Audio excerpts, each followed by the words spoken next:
हमारे प्रेमानंद महाराज जी के द्वारा कहा गया कि भारतवर्ष में यदि कोई संत हो मेरी कितनी ठीक करे, लेकिन संत श्री के चरणों में एक प्रार्थना निवेदन जरूर करना चाहता हूं।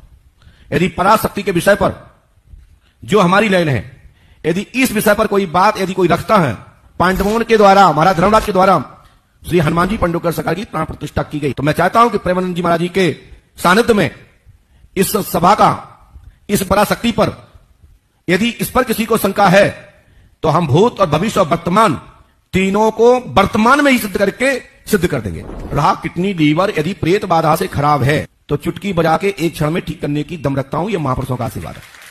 वो मनमानी आचरण केवल सिद्ध बनने के लिए कर रहे हैं। उनके आचरण ऐसे कि भोले भाले लोग ये समझे कि तो सिद्ध है, वो मन आवे सो बोलो, जो मन आवे सो नाटक करो। तो 100 200 500 लोग भोले भाले जिनको ककहरा नहीं आता परमार्थ का, वो कह देते मेरे भगवान, मेरे सिद्ध योगी, मेरे महापुरुष, मिटिया मेट कर देते हैं। एक भगत जी आए थे, उनका दिव्य रूप से हनुमान जी हमारे सामने प्रकट हुए थे।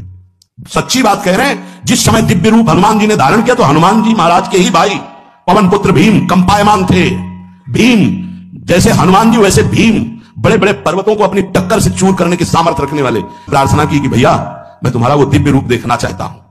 तो उनका कहे को तुम व्यर्थ में ऐसा तुम नहीं देख पाओगे। तो उनका हमारी लालसा है, आपका छोटा भाई हूं। अट्टहास किया हनुमान जी का वो दिव्य रूप कि कंपायमान होकर कह रहे थे, हे वायुपुत्र, हे पवन पुत्र, तुम अपने रूप का स्मरण करो, मेरी सामर्थ्य नहीं। और व्यक्ति ऐसे कह रहा मैं दिव्य हनुमान। हम कह रहे पाखंड मत करो, ठीक से चलो तो ये सब भगवत स्वरूप अनुभव में आ जाएंगे। ठीक से चलो, बड़ा विचित्र स्वरूप है।